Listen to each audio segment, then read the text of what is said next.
You're listening to the Huddle Up Podcast with Chad Jensen and Zack Kelberman. Join Broncos Country's deep divers at milehighhuddle.com and sound off. And now it's time to drop some knowledge.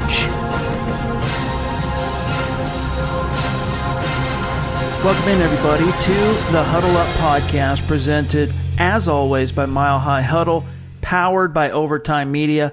I'm your host, Chad Jensen, and with me, as always, is my partner in crime. You know him and love him as the new lead NFL analyst for Heavy.com. He is Zack Kelberman. Zack, congratulations on your new gig. Tell us what to expect from it. I appreciate that, Chad. Yeah, it's allowing me, which I'm happy about, to keep covering the Broncos and keep my eye on the Broncos. But it's going to expand my efforts and my talents and my abilities to cover the NFL as a whole, kind of on a league-wide angle. So I want to bop around a little bit. I want to go to different training camps, hopefully some in-season stuff, and I want to see the NFL from a different perspective. But I'm really happy about, Chad, that I can still focus my efforts on the Broncos mostly and keep an eye on a team that I feel heavily invested in after the last couple of seasons. I'm really interested in watching the uprising, and I'm happy I get to cover it still. Yeah, and congratulations on that, man. Appreciate it, man. I appreciate it's just, in this business, we've talked about it before, but it really, it's no easy feat to find a paying job in the digital sports media landscape. So anytime you're able to do that, you deserve some congratulations and count your blessings. A lot's happened. A lot's changed, man, since even just from a week ago. So what was it? This is Thursday night. So 1 week tomorrow. Now, obviously, a lot of our listeners, we're going to publish this episode Thursday night. A lot of our listeners will be checking this out Friday. Exactly a week ago, if you're listening on Friday, Zack announced that he was done at 24/7 Sports. And at the time, if you guys go back and listen, you'll notice that on my part, some of you probably wonder what it meant for us, for Mile High Huddle. And on my part, I just kind of remained cagey and neutral with regard to any implications for us. But the reality is the same issue that Zack faced was basically thrown at Mile High Huddle. And what it really boils down to, I think it's safe now, Zack, for us to talk about this a little bit. We don't need to go too far down this road, but 24/7 Sports, against all I don't know what reason, logic, decided to roll up their NFL business and merge it into CBS Sports, lay off their entire NFL staff. And for publishers like myself, who were holdovers from when 24/7 Sports bought Scout, they basically offered us a measly, I'll just put it that way, deal to stay on. And it wasn't worth it. So I was fortunate to be able to find a new home for Mile High Huddle. We joined the Maven Coalition, which is Sports Illustrated here within about, month and a half, 2 months maybe. But both of us landed on our feet. And here's what I can tell people, Zack, is check it out. If you have milehighhuddle.com bookmarked, okay, all the same writers, with the exception of Zack. We'll see what happens in the future. Don't never say never. But for today, with the exception of Zack publishing on as a writer, you got all the same guys writing, covering multiple articles every day at milehighhuddle.com. For myself, Nick Kendall, Eric Trickle, Carl Dumler, Lance Sanderson, Bob Morris, all the dudes covering the Denver Broncos on a day in and day out basis. So as long as you have milehighhuddle.com bookmarked, you'll be able to find us with where we're at. And so far, Zack, the early returns on the new website and the feel and the comments and how easy it is for users to use it has been all positive. My only regret, and here's the last thing I'll say, is I really felt bad about all our VIP subscribers that had stayed with us and supported us there at 24/7 Sports. It wasn't, just put it this way, I wouldn't have taken Mile High Huddle from that platform if I really had any other reason. I mean, I just couldn't do it. There was no choice. I had to do it. So unfortunately, I don't work for free, and neither do my dudes. So we had to move on, and that's basically where it's at. So go to milehighhuddle.com. You'll see it's a new website. It's a new platform. It's on the Maven, and register. And it's business as usual, Zack. Yeah, and Chad, you really said it best. In this industry, particularly this sect of the media, which is the NFL, NFL media, it's so tough to stay afloat, you have to be very fortuitous. And we were for a while. We had a good thing going in 24/7, but unfortunately, things come to an end. It is business, and you have to just adjust and bounce back from it. And fortunately, we're blessed to say that we both bounced back, and we're both still putting content out there and creating stuff for the Broncos masses and still joining up here on the podcast. So, I count my blessings that I can still cover this industry. And then no matter what happens, I believe I can always persevere. And I believe, you think that about yourself too, Chad. Oh, absolutely. Absolutely. And again, my message to the VIP subscribers, you guys, follow me over there. Follow us over there. Right now, there's not a paid subscription, but there will be within the next couple of months once things transition fully. And you guys are going to have first seat at the table. I'm always going to take care of you. I'm always going to look out for you. Both Zach and I here through the podcast, so many of you became VIPs through listening and supporting us through the podcast. And so it's just make sure you bookmark milehighhuddle.com, and you'll be able to also make sure you're following all of our social accounts at Mile High Huddle. Zach and I, our personal accounts, we'll talk about that later. As long as you're following everybody, you're not going to miss out on any of the awesome Broncos content. We got a Broncos game to cover. Finally, after 7 months, basically, of no Broncos football, the first preseason game is officially in the books, and Zach and I are going to dive into that. But first, just a quick reminder, talk about following. If you're new to the podcast, make sure you're following the show on Twitter, at HuddleUpPod. That's how you keep your finger on the pulse of what's happening with the show in real time. If you're a new listener on iTunes or Apple Podcasts, we appreciate it. If you like what you hear, leave us a creative review and a 5-star rating. And if you're new on YouTube, don't forget to subscribe, don't forget to like, don't forget to comment. All right, Zach. So let's just dive into this. We don't really have much structure. It's really late, and we're just going to dive in. Off the top of your head, what jumped out to you from watching this game? Well, it was definitely the first preseason game of the year. It was very sloppy on both sides, Chad. There were a lot of drops on both sides of the Broncos anyway, offense and defense. But that play at the end, that was pretty thrilling. We were talking about it off air that I was on the edge of my seat. For all those times the Broncos looked like they were going to lose. And Vic Fangio, thank God he went for it and spared us the indignity of preseason overtime. And Vance Joseph probably would have kicked the field goal there.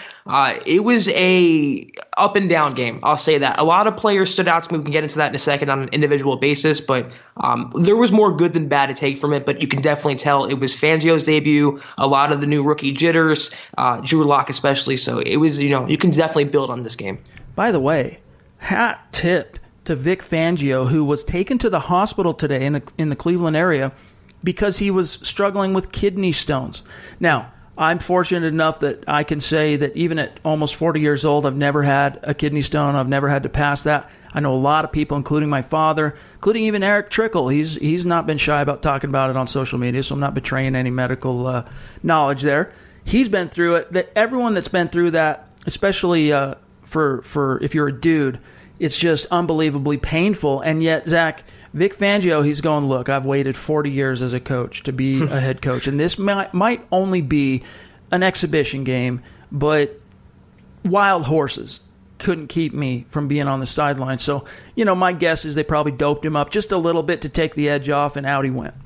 Right, and he probably passed that, and hats off to him for doing that. And he gutted it out, and he preaches toughness all the time, Chad. He preaches that old school mentality, and he really showed it tonight. He walked the walk, and as he said after the game, winning cures all for him. That's how competitive he is. That's how NFL driven he is, and he's an NFL lifer in that respect. I give him all the credit in the world. He could have easily sat out, but after waiting so long, like you said, and having this team ready and preaching and instilling his culture for the whole offseason, he was never missing this game. It was going to take a lot more to hold him out. If that didn't exemplify death by inches, I mean, he's been preaching it to his players since he walked into the building. I don't know what will. And above and beyond that, coaches expect and ask players to oftentimes play hurt and to play through pain. And, it's not apples to apples. Standing on the sideline with a headset on isn't exactly going out between, the gridiron and pounding it out for 60 minutes. But Vic Fangio is showing that, look, I'm willing to make sacrifices. I'm willing to put myself out there when things aren't, peachy for me. So I think that also probably helped him. Not that he needed it so much, but just additional credibility he earns in the eyes of those players. And, it was a gritty, obviously, I wouldn't quite call it a slop fest, but it was just what you would expect to see, as you said, Zach, from the first game. of a almost entirely new team. Of course, very few starters played. The only starters who did see action tonight were Garrett Bowles, Dalton Reisner, and Connor McGovern. Everyone else was held out, so it was your second, third, and basically even at times fourth teamers basically on the field. Let's talk about some of the players that jumped out, and I'll start with one. There was some good, there was some bad. We'll talk about Drew Lock here in a minute, but there was some good, there was some bad. Juwan Winfrey, first quarter, you got Kevin Hogan in the game. The Broncos are moving the ball, and he throws a slant over the middle. That's a play that Winfrey probably makes, 19 times out of 20. This was just one of those times he didn't make it. He drops it. And then from there, Zach, in my opinion, now I haven't gone back and rewatched it. Obviously, the game just barely, the gun just sounded. But I didn't notice him throughout the rest of that game until the chips were down late and the Broncos were backed up. After a failed 4th and 1, they had to move the ball back on a holding foul. And Brett Rippon lets one fly to the right corner of the end zone, and it's tipped up. Winfrey comes down with it, though, showing great body control, showing great tenacity, presence of mind to make sure his feet are in bounds, and then secures the catch for the go-ahead score. Yeah, talk about fly. That ball hung in the air for about 10 seconds, Chad. I love Brett Rippon as a prospect. I think he has a bright future, but that was kind of a floater there. In terms of Winfrey, it's ironic that of all the passes they dropped tonight, they come down with that one. And it was, like as you said, it was great concentration, great body control, and it was a good play from a player the Broncos traded up for in the draft. A move that dismayed you and I a little bit, Chad, and I can see why they did it now. They believe he has that kind of red zone monster potential, like a little bit of a Cortland Sutton, like a little bit of a Brandon Marshall. And you add that to this offense, and it's just downright scary, the potential with Joe Flacco there. So good showing for Juwan Winfrey for sure, even though that the receiving core as a whole could use some stick 'em on their gloves. Yeah. Noah Fant, you could tell, had some jitters to open up this game, dropped a pass himself. Although I think for the most part, with the exception of that one holding call where he was on the edge at the point of attack and got busted, I mean, he really did hold his guy. With the exception of those two negative plays, I was impressed with what he did, mostly as a blocker. He hauled in a pass or two. I'll take a quick look here. He hauled in, Noah Fant hauled in one ball, I guess, on 3 targets for 7 yards. But the work he did in the blocking game, and I thought the broadcast did a pretty good job of highlighting that, again, goes to show that he was a lot farther along as a blocker coming from Iowa than most draftniks, most fans even, of course, had any realization.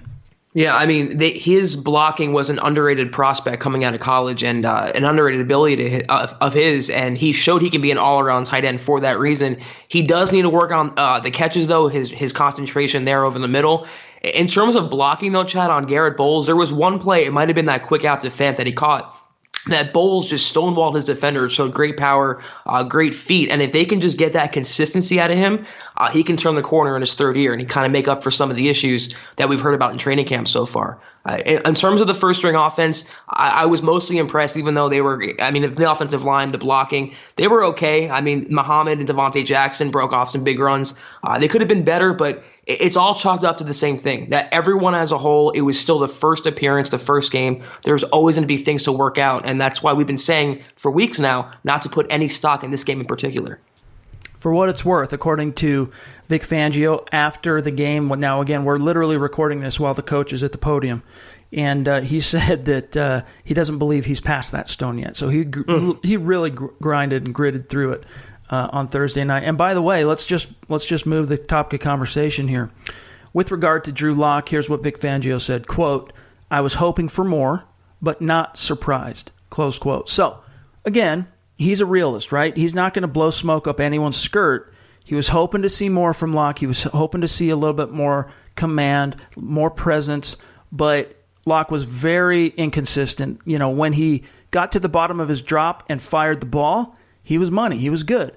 But there were too many times in which he was basically caught like a deer in the headlights, didn't know what to do. And I think a big reason for that is just, he probably, there's a lot of man coverage being ran by the Falcons on Thursday night. And I don't know why in particular he wasn't quite prepared for that. But even John Elway pointed out that might be one of the reasons for his, at times, paralyzing presence in the pocket. They also brought a fair amount of pressure to the Falcons, and Dan Quinn, dialed up a fair amount of blitzes to get after Drew Lock and rattle him, and that's exactly what happened. His footwork at times was a mess, Chad. He looked very erratic. But I'm surprised that anyone is surprised about Drew Lock right now. Anyone who's followed training camp knows he's been entirely inconsistent, and that's exactly what the Broncos have expected. That's exactly what everyone should be expecting right now. He was raw coming out of college. He doesn't have to start this year. There's no pressure. It was going to take some time, and these are the ups and downs you go through with a high ceiling, low floor rookie quarterback. He's especially raw. He struggled with a huddle in minicamp. He's learning how to play under center. These things are going to happen. He wasn't Nathan Peterman bad to me. I mean, you can't overreact to this one game at all. There's nothing really to take away good or bad. He's going to have these struggles. He has 4 more preseason games ahead of him. I would bet anything he looks much better next week. I mean, I agree on that aspect of it, and I'll go about 50% of the way with you on everything else. What I'll say is he does need to be better, and the good news is there's plenty of room for turning the ship around quickly. In terms of holding on to the ball too long and having the presence of mind, knowing situational football to get rid of the ball when you need to. Those 2 sacks he took consecutively, I think it was in the second quarter in particular, one of which was a massive shot. That's on him. Obviously, as you said, Dan Quinn, he dialed it up, and that particular unit, that offensive line, was a sieve at that point when it came to pass blocking. So that's not on Drew Lock, but he's got to be able to recognize those situations and get rid of the ball. And he just, he didn't. He did what a lot of young rookie quarterbacks do, held on to it way too long, got lost, took some hits, and it kind of, you could tell, put him into a shell a little bit. And so coming out of the halftime, I thought, well, maybe we'll see Drew Lock kind of hit his stride. And I think he did play a little bit more consistently, but it was still nothing to write home about. But here's a good thing I'll say, too. And I tweeted about this and talked about this on the open thread on milehighhuddle.com, that I liked early on that first 2 or 3 series in which he was on the field, Zach. He showed that he had no compunction about throwing the ball deep. Now, both balls were just a little too far. He could have used a little more air under each one of them, but I liked seeing that kind of aggressive mindset from the rookie who was just playing his first NFL game. And you know what? I like the Broncos coaching staff and Rich Scangarello not being afraid to dial up the deep balls and continue throwing with him and not just sticking to the ground game that was obviously working. They want to throw everything at him. They want to introduce him to the NFL quickly and let him learn. And as I wrote on Twitter, he's going to learn by failing, Chad. He's going to learn by doing, not by watching Kevin Hogan from the sideline getting second-team reps behind Joe Flacco. He's going to learn by failing and stumbling. He will grow that way. And after this, he was 7 of 11, 34 yards, no picks, no interceptions. He took a couple sacks. The ones you were referencing, though, that second one was completely his offensive line. I mean, they just blew through pressure in the interior. He had no chance. First one, I agree with you, held the ball way too long. He ran into the sack, pretty much took his own sack. So definitely stuff to work on. Got to be better from a second-round pick who's, the heir to the throne potentially. But to draw any conclusion one way or the other, like Vic Fangio said, he's not surprised, and I'm not personally either. Yeah, absolutely. I mean, you gotta pump the brakes on forming or jumping to any conclusions with Lock. I mean, the Broncos, if everything goes as planned for them this year, he's not going to see the field. This is an incubation season for Drew Lock, and so let him go through the live bullets. Let him go through the trial and error. It's a process. It'll come. Definitely don't write home about this, though. It's just, and again, it's not like he came out and couldn't complete a pass and just absolutely stunk up the joint. He did go 7 for 11. It was only for 34 yards, but he was in the what is it, 60-something? I don't know what that is. 60-something in terms of completion percentage. So, it could have been a lot worse if you're sitting there agonizing over Drew Lock not blowing the doors down. Now, I've been on record in the past on this podcast and in written form as well of saying that it's only a matter of time before the cream rises to the top with Drew Lock. I think we're going to see that. Now, it might take a little bit deeper into the preseason for that to come out, but I still think we're going to see that. Conversely, you looked at Kevin Hogan, who started the game in place of Joe Flacco. He's about all that experience that gets talked about for Kevin Hogan. What you saw on Thursday night was about as far as that experience is going to serve him. And what I mean by that is, he showed presence in terms of command at the line of scrimmage, knew where to go with the ball, knew when to get rid of the ball, all those little things that come with understanding the speed of the game and having been in the league for about 4 years served him well. But from a talent perspective, it's just not there. And so if Drew Lock can master some of those things, hopefully learn from what he experienced on Thursday night, there's a chance he could take a giant leap forward in the next game. But we can't get out over our skis one way or another. No, I agree with that. And for all of the ballyhoo about Kevin Hogan being the veteran guy and the experienced guy and the best of the three quarterbacks playing tonight, he was 5 of 8 for 37 yards. So, I mean, he didn't exactly have a huge performance either. And that's where we definitely agree, Chad, that it's only a matter of when, not if, Drew Lock beats him out for that number 2 job. It's not going to take long. And that's what I'm saying. This is a throwaway game. I mean, this is not a normal year where they have 4 games. They have an additional one, and it's for this reason, to get the kinks out now. Week 2 against Seattle, I guarantee Drew Lock will be much sharper. And by the way, that offensive line that featured 3 starters to open the game, they were just moving dudes off the block. I mean, those running backs were just gashing Atlanta. And, of course, you saw Khalifa Muhammad have that touchdown early. And so that helped take some pressure, let's say, off of Kevin Hogan and made him look even better in his start this evening. So we still have a little bit we want to get to tonight in this quick gut reaction. We'll, of course, circle back with a longer episode, let our hair down on the next episode, which we're going to publish Saturday, kind of a weird podcasting schedule for Huddle Up this week. But we still have a few things we want to get to. First, we got to take a quick break, though. We'll be right back. This is the Overtime Podcast Network. All right, Zach, let's talk really quick, though, about the performance from those 2 running backs. Now, Devontae Jackson ended up getting almost double the amount of carries that Muhammad did, but Muhammad just found a way to make hay. I mean, it was flashes of Phillip Lindsay in terms of just the speed with which and Jackson too, the speed. You know, by the time Jackson, they were trying to get him into a rhythm, that offensive line was just doing nothing. Meanwhile, I don't know if you noticed, anytime David Williams touched the ball, I mean, it was like watching a dude run through molasses. It was 3 yards in a cloud of dust.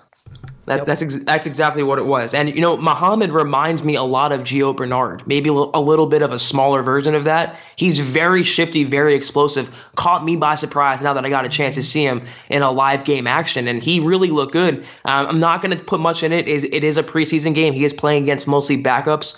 He did impress me, and I think him and Jackson both pretty much locked up spots, Chad, on the practice squad. We know after the signing of Theo Riddick, they're not going to carry 5 running backs, so they'll probably go to the practice squad for them. But they have 2 young, exciting prospects there, and they have 2 young, shifty guys. So definitely people to keep an eye on in the backfield. Let's turn to the other side of the ball and talk about what jumped out defensively. And the first guy I want to talk about that I'll admit I had to eat a little crow on was Malik Reed, who showed some pretty consistent pressure on the quarterback, got a sack when he was matched up one-on-one against a tight end. And I was a guy who, it's not like I was throwing shade on Reed. All I had said was simply that when I watched the film of him at Nevada immediately following the draft, he just didn't jump out to me. Like he didn't jump out to me in the same way. For example, he kept getting compared to Shaquille Barrett when Barrett came out of CSU. He wasn't jumping out to me that way as a game wrecker. And I've even said on the podcast before that maybe that's just the game selection I chose to watch. They just weren't the greatest games for him, but he showed pretty consistently tonight, Zach. Yeah, he did, and it was one guy that I liked the Broncos, when they picked him up as an undrafted free agent, and that's Chad. That's the Fangio bump, and having that coaching with him, and also Brandon Staley, who's being one of the underrated, under-heralded coaching additions to the staff. That's what you can see from him, and I think Malik Reed played better than Jeff Holland in his limited time. Justin Hollins played well in that linebacking core as a whole. Among the Broncos defense, their best performers came from the secondary and the linebacking core, the outside linebacking core. And that's a direct reflection to me on the coaching. So it's good to see that Fangio has already overridden a lot of the faults of the Vance Joseph era, and that was evident throughout the entire game. Defenders were reading and reacting to plays. They were closing tackles. They were wrapping up. They were finishing plays. They were just really in tune with the scheme, and you can tell they're comfortable with it. And that's a hat off, and that's all the credit to Vic Fangio and the coaching staff. Another guy I want to tip my cap to is someone who's had actually a very quiet camp. However, rookie third-rounder Draymond Jones was a freaking animal on Thursday night. And, he didn't quite get home to notch his first sack as an NFL player, but he created some pressure pretty consistently from the inside and even had that pressure that resulted in that fourth quarter interception from Trey Johnson. So I got to say, I was impressed by him, but at the same time, Zach, DeMarcus Walker, who maybe wasn't quite as consistent in terms of the pressure, he was able to get home, notched himself a sack. So interesting to see how that battle between the two continues to take shape. It's so great that they got production tonight, Chad, from both those players. A guy that was written off under the previous coaching staff and a guy that many people thought was kind of a reach in the third round or kind of a luxury pick for them. But they both look great, and between the two, it might be too premature to say, but the Broncos found their replacement for Malik Jackson. And if they can get that interior pressure and combine that with Von Miller, Bradley Chubb, this defense is downright scary. One guy I want to throw some love to in the secondary, Jamal Carter, Chad, looked really good today. In pass coverage on special teams, you can tell the Broncos missed him last year. It's so encouraging that this coaching staff is building up the young players and succeeding where I believe the previous coaching staff kind of failed.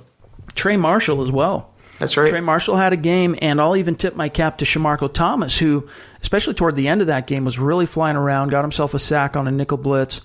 And, another couple guys we should talk about before we get out of here is Isaac Yiadom and Devontae Bosby. And as soon as we transitioned over to our new network at the Maven, I made a video and 5 players to watch basically on the Broncos preseason opener. And Yiadom and Bosby were 2 of the 5. And both of them, I think, they played pretty limited snaps all early on in the game, with the exception of one third and long play that Yiadom gave up that, actually bit me in the rear end, so to speak, because I had just complimented him on our game thread on the previous play in which he just absolutely smothered his guy and forced an incompletion. The very next play, he plays off coverage and allows a massive cushion and allows them to move the chains on third and forever. But still, I've been really encouraged by Yiadom, and that's a good thing because as great as it is to see Devontae Bosby coming in, who was solid in coverage, made some tough tackles as well. Again, tackling non-negotiable for Vic Fangio defensive backs. But you really want to see good things from Yiadom because he represents a third-round investment. Yeah, and that's what I'm saying. The entire secondary as a whole, Chad, looked really, I would say, overall consistent tonight. I know they dropped some interceptions there, but they were flying to the ball, and that was kind of the next point I want to make. The biggest winner, I think, the biggest takeaway, the most glaring positive takeaway, it wasn't one player. It was a collective ability, and that was the Broncos tackling, which was so poor under Vance Joseph for 2 years. And tonight, I don't think I can remember a missed tackle, Chad, a glaring one that was a truly bad one. They were wrapping up, they were hitting hard, they were flying to the ball. And if you want to put the pre-snap penalties on the coaching and some of the drops on the coaching, well, cleaning up the tackling, that also goes to Vic Fangio as well. So I was definitely impressed by that. Death by inches, a focus on the fundamentals, just getting back to the basics and hanging your hat on a real foundation, something you can build on. What a concept.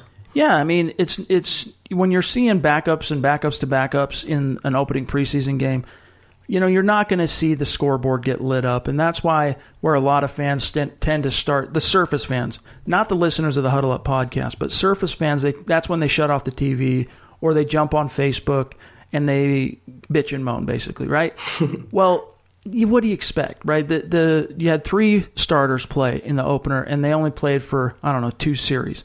So I was really excited. I also, I'm gonna take that final drive in which Juwan Winfrey came down in the clutch with that go-ahead touchdown.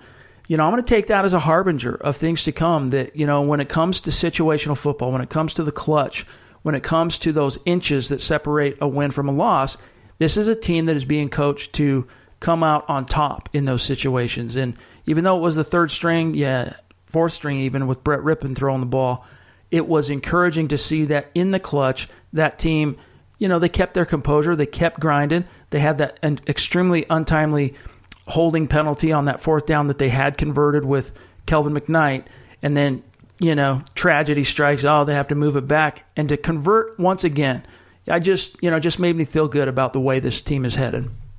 It's a good way to put it, Chad, and I definitely wholeheartedly agree with that. If you can step back from this first preseason game, and I'm the first person to tell you, don't put any stock in this game overall. Take the little things you want out of it, but don't form any opinions one way or the other. If you look at the big picture and you look at the broad scope of this team and how they're coached and how they play for this coach, it's so encouraging, and it's such a sign of things to come for them. And that's why they're on the upswing here. And that's why I'm saying just be patient all around. The Broncos were without 20-something starters today. It wasn't a true basis of a foundation for a game which you can draw an opinion on. You have to let things play out. But in terms of coaching, tackling, finishing, having the intestinal fortitude to march down the field and get that game-winning drive, you wouldn't see those things normally under Vance Joseph. So from that aspect, Vic Fangio looks like a winner, and he has his team definitely trending upward. All right. Friday is usually, obviously, the mailbag, but we had to shake things up this week with the game being on a Thursday night. So Zach and I will return tomorrow. You guys will get an episode on Saturday from the Huddle Up podcast, and it's a mailbag. We've got a thread open in the community tab on our YouTube channel. Those of you listening on YouTube, go there, submit your questions. If you're on Twitter, hit us up on Twitter, and we will answer your questions, your reactions, your feedback from the game. We'll address all of it on tomorrow's show, so stay tuned for that. But that's going to do it for today's episode of the Huddle Up podcast and the immediate gut reaction to the Broncos preseason opener. As always, make sure you're following the show on Twitter at HuddleUpPod. You can find my partner, Zack Kelberman, on Twitter, at Kelberman NFL. He's changed it, everybody. So make sure it's at Kelberman NFL. Myself, at Chad and Jensen. And here's a quick call to action for those of you listening on iTunes. I don't care where you're listening. YouTube, CastBox, Spotify, wherever you're listening to the show, Spreaker. Take some time. Go to milehighhuddle.com. When you get there, you're going to see in the top right underneath the logo and the masthead, there's an option, a little plus button where it says follow. Click that, register, and become part of the community there, just like you have been at all our previous stops with milehighhuddle.com. We need to funnel everyone over there. All the content is continuing to roll. I think we published 7 or 8 articles just on Thursday, our first day on the new platform, and that's only going to continue. Unfortunately, we have to do it for now without our great friend Zack Kelberman, who it's been so great to work with from a publishing perspective over the last 15, 16 months when we were together at 24/7 Sports. But we'll see where that goes down the road. Never say never. But again, congratulations to you, bro, on your new gig with Heavy.com. I appreciate that. I really do, Chad. And congratulations to you too on moving to a different platform, which is on the upswing, just like the Vic Fangio Broncos are. And I'm honestly, genuinely still happy that we can continue the podcast, and we get so much positive feedback from Broncos country, which we're so appreciative for. And I know I'm personally happy that I can continue doing this with you, man, and continue putting out these pods. Amen, brother. Amen. And again, last thing I want to say, VIP subscribers. You guys, I love you.